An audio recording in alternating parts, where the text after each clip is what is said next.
Hey everyone, and welcome to Backseat Sports. I'm Josh, and this is Caleb. And man, another fun week of Husker football that we're about to talk about. We're going to be reacting to the Illinois game and making these predictions and the most important keys for the Wisconsin game. It's going to be a lot of fun. 2 wins in a row. Never thought that happened. Just kidding.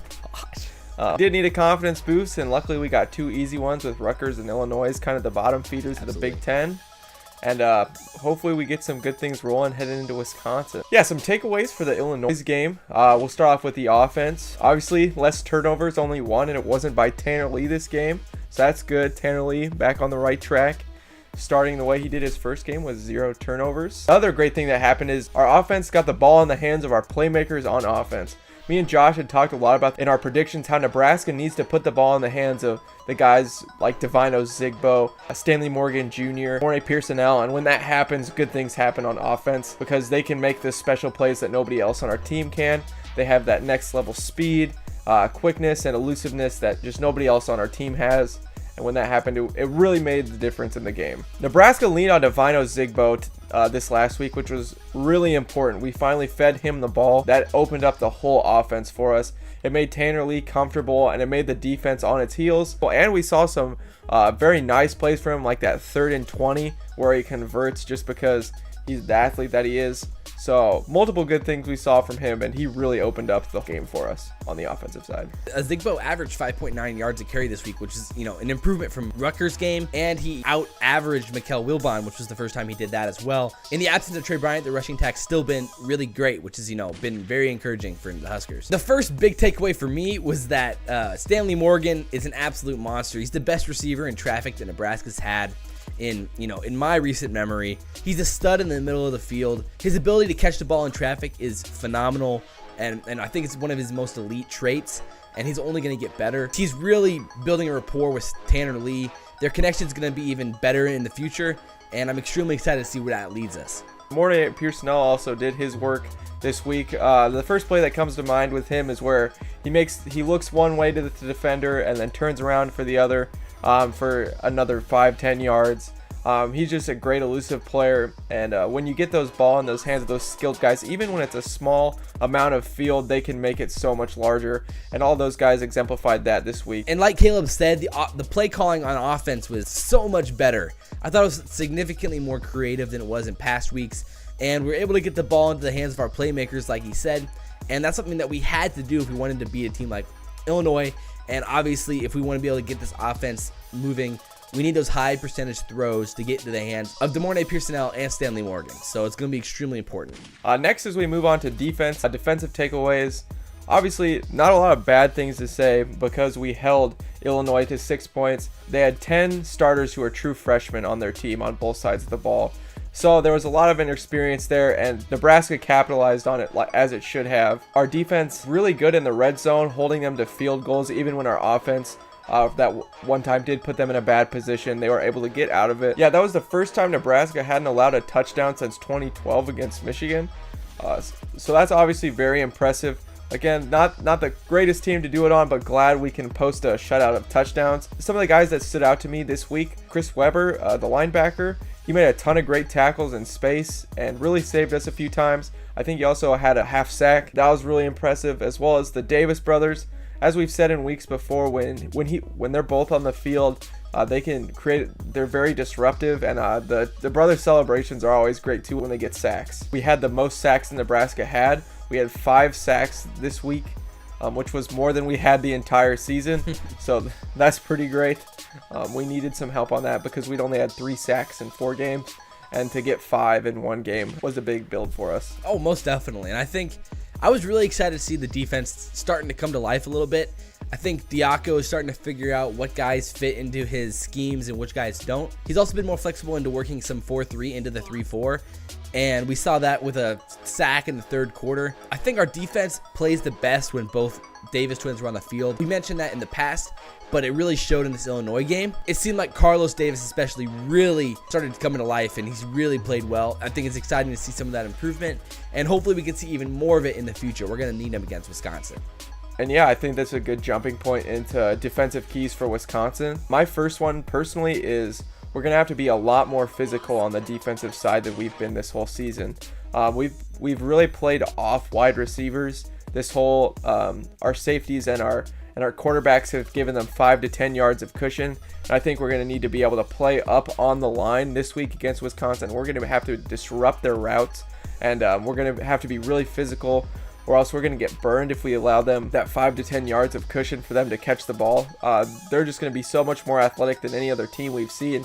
And if we allow them to get that ball in space, they're going to burn us. This season, we've seen that Alex Hornibrook, Wisconsin's starting quarterback, can be exposed in longer passing situations. It's been a little bit inaccurate downfield and can make some bad decisions in regards to forcing it down the field. Boy, does that sound familiar. But the thing that they've been really dangerous with, and it's made their offense explosive, is their play action. Since every team has to respect their run game, which we'll get into in a second, it makes their play action extremely volatile, and we saw that especially against Northwestern multiple times at the goal line and around midfield. They made some plays in that play action game that were nasty and really opened up that game. This is a run-heavy team, no doubt. Yeah. Hornibrook has thrown half the passes that Tanner Lee has thrown. Yeah. So we're going to see a lot of runs from these guys. They're going to try to wear us down and beat them up. And we're really going to have to answer that physicality with physicality more than we've ever seen with another team. Their other weapon is Fumagalli, their tight end. He has a good chunk of the passing yards that Hornibrook has thrown this year and 2 of the touchdowns. So we're really going to have to be focused in on him. He's a big bruiser, and we're going to have to watch that tight end for sure. Yeah, Jonathan Taylor, their freshman running back, is currently averaging 7.2 yards per carry, which is nuts. That offensive line's been extremely effective in opening up the holes, and Jonathan Taylor's been able to find those holes, burst through, and make some big plays, and that's been a big problem, like I said, for a lot of Wisconsin's opponents. The fact is that their linebackers can't keep up with the running game while protecting the middle of the field in the passing game. It's really going to test Nebraska's linebacking core, especially in the 3-4, if we decide to go that route. And we're going to see how athletic our guys can be and how physical they can be all game. Based off Wisconsin's schedule, actually, Nebraska will debatably be the biggest test they've had this year, depending on what you think of Northwestern. They've played 4 teams so far. They've had Utah State, which they won by 49. They beat Florida Atlantic by 12. They beat BYU by 34, and then they beat Northwestern by 9. Their first 3 wins, weren't extremely impressive, especially BYU is not that good anymore. They're not the same team they were even 2 or 3 years ago. That's by no means a great win. Of course, Northwestern has been respectable. We'll get to see Northwestern ourselves in the next few weeks. But like we said, Nebraska probably is the toughest test that Wisconsin's had this season, especially when it comes to playing inside Memorial Stadium.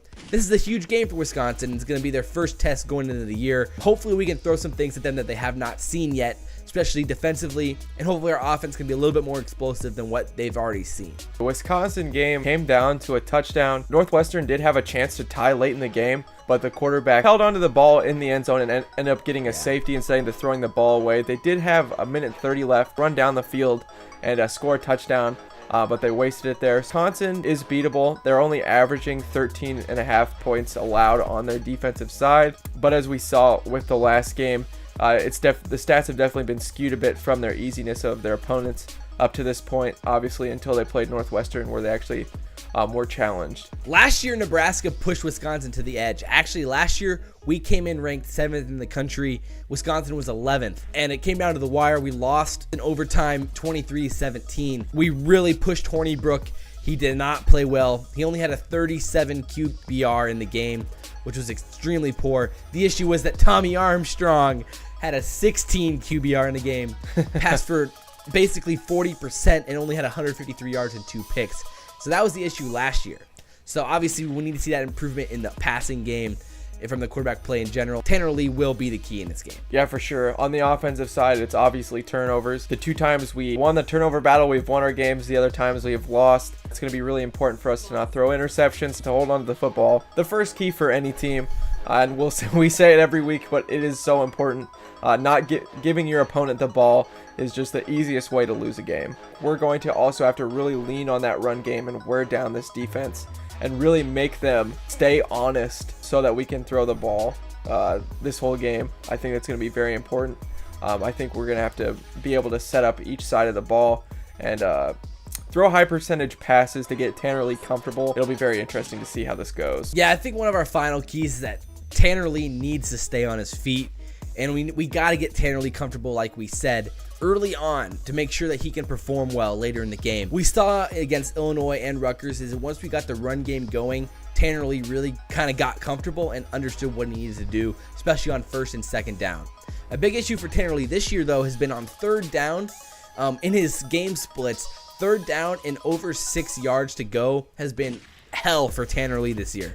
He has 44% completion percentage, 16 for 36, which is just terrible. And he has 4 interceptions on third and long. And that's absolutely unacceptable in a situation like that.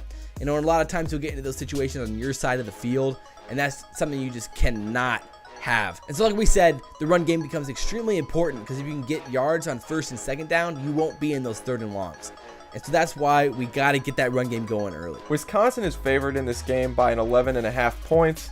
So really the question is, are they going to win by a touchdown and a field goal, or are they going to win by 2 touchdowns? For me, I think Wisconsin is going to cover the spread. I think they're going to beat us by 14 to 17 points this game. I really wish it was the other way, and I think if Nebraska does want to beat Wisconsin, it's going to have to be early. We're going to have to catch them off guard so that our crowd can stay into this game in a night game. I think if we score a touchdown early and we're up in this game and we can really make them feel the pressure of Memorial Stadium, I think that's our best chance. I think they're going to cover the spread, and I think those points are going to come off turnovers. Wisconsin is also really efficient, so when those turnovers do happen, they're definitely going to capitalize on them. So that's my prediction, 17 to 34, lost Nebraska. The other thing is Wisconsin is really good at stopping the run. There was only 66 rushing yards in that Northwestern game, but it was subtracted because Clayton Thorson was sacked 8 times in that game. And so he had negative 41 rushing yards. Tanner Lee hasn't proven to throw away the ball very well, so I think we're going to get sacked, and that's going to really hurt our offensive momentum, and that's where we're going to see Tanner Lee force it like Josh was talking about. Yeah, my heart wants me to pick Nebraska so bad. My heart just screams Nebraska, but my mind tells me the odds are stacked against us. In betting, when a team is on the road, normally that means it's a 6-point swing. So when Nebraska's at home, we're given 3 points, taking away 3 points from Wisconsin. So if we were in Camp Randall, the betting line would be basically 17-point favorite for Wisconsin. I give us a chance because I think we can take advantage of Alex Hornibrook's mistakes. He threw 2 picks at home against Northwestern. He only had a 50 QBR against Northwestern at home in a game like that. If we can get him into third and longs and force some turnovers, we have a chance in this game. That also relies on Tanner Lee not making those same mistakes. And I'm just not sure if that's going to happen. It'll come down to whether or not we can establish the run early in the game, and make Tanner Lee comfortable like we said before.